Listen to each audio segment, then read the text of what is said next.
અને હવે વાત કરીએ વરસાદની, જોઈએ ક્યારે વરસશે ધોધમાર વરસાદ।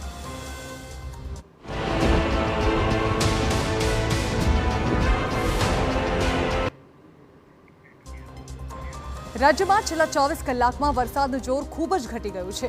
અનેક જિલ્લાઓમાં સામાન્ય જ વરસાદ જોવા મળ્યો છે। ધોધમાર વરસાદના ગત રાઉન્ડમાં ઉત્તર ગુજરાત અને મધ્ય ગુજરાતના જિલ્લાઓ તો જળથી તરબોળ જોવા મળ્યા, જોકે સૌરાષ્ટ્ર અને કચ્છમાં ખાસ વરસાદ પડ્યો નથી। ત્યારે સવાલ એ છે કે સૌરાષ્ટ્ર અને કચ્છ માટે આગામી દિવસોમાં કેવો રહેશે વરસાદ।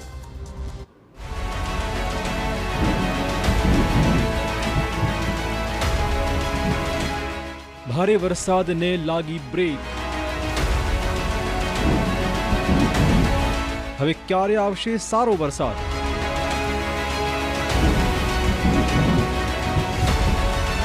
સૌરાષ્ટ્રમાં ક્યારે થશે જમાવટ? કચ્છમાં ક્યારે પડશે ધોધમાર? જૂન અને પછી જુલાઈ ગુજરાત માટે ખૂબ જ સારા મહિના રહ્યા।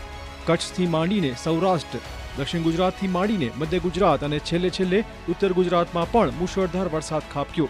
જોકે હવે છેલ્લા 24 કલાકથી રાજ્યમાં વરસાદી જોર ઘટી ગયું છે, વરસાદ ઓછો થઈ ગયો છે।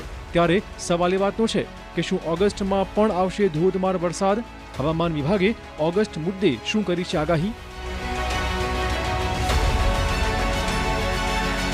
આગામી 7 દિવસ સામાન્યથી લઈને મધ્યમ વરસાદની શક્યતાઓ છે। થંડરસ્ટ્રોમ એક્ટિવિટીના પગલે સામાન્યથી મધ્યમ વરસાદની શક્યતાઓ છે।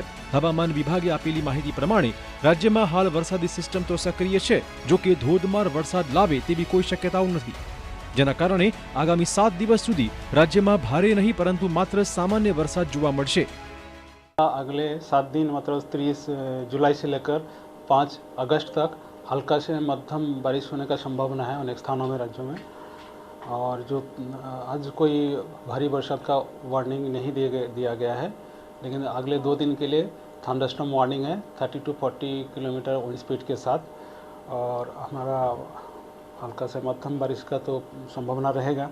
और फिशरमैन भाई के लिए हमारा वार्निंग है अगले 3 दिन के लिए दोनों क्षेत्रों में, गुजरात की दक्षिण और उत्तर जो तटीय क्षेत्र है अलोंग एंड ऑफ गुजरात तटीय क्षेत्र के लिए वार्निंग है। इसमें डे 1 में विंड स्पीड मतलब स्क्वेली वेदर के साथ विंड स्पीड जो रहेगा 45 to 55 kilometre, gusting to 65 kilometre प्रति घंटा में रहेगा।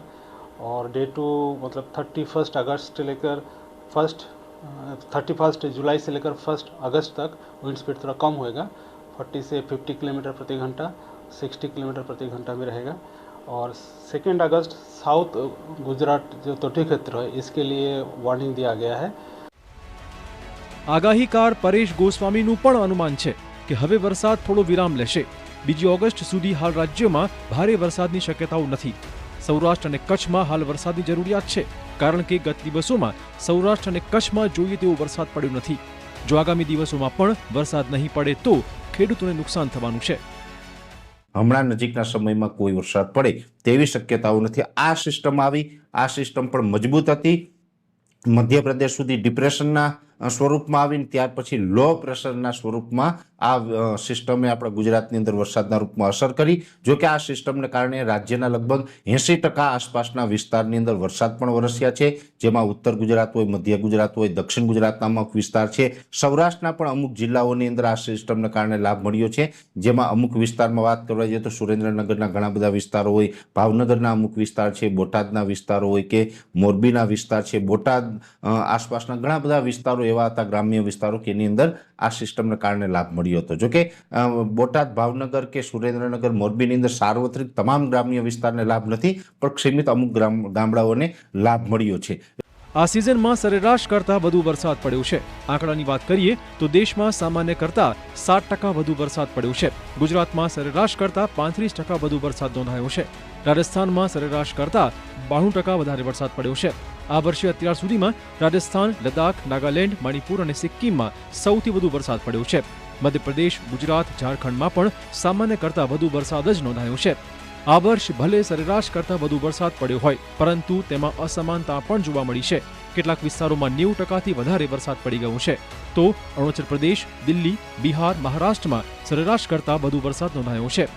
સારી વાત એ છે કે ગુજરાતમાં હજુ વરસાદ વરસી રહ્યો છે। હજુ પણ ઓગસ્ટ અને સપ્ટેમ્બર મહિનો બાકી છે। મનાઈ રહ્યું છે કે ગુજરાતમાં જોઈએ તેના કરતાં વધુ વરસાદ પડશે. રાજ્યમાં અત્યાર સુધી 35% વધુ વરસાદ વરસી ગયો છે. અત્યાર સુધી રાજ્યમાં પડેલા વરસાદની વાત કરીએ તો કચ્છમાં 64%, ઉત્તર ગુજરાતમાં 65%, મધ્ય ગુજરાતમાં 64%, સૌરાષ્ટ્રમાં 55%, દક્ષિણ ગુજરાતમાં 65% વરસાદ પડી ગયો છે. આમ રાજ્યમાં અત્યાર સુધી સરેરાશ 62% વરસાદ પડી ગયો છે. આમ જોઈએ તેના કરતાં વધુ વરસાદ ગુજરાતમાં પડી ગયો છે અને હવે 5 ઓગસ્ટ સુધી ભારે વરસાદની કોઈ શક્યતાઓ નથી.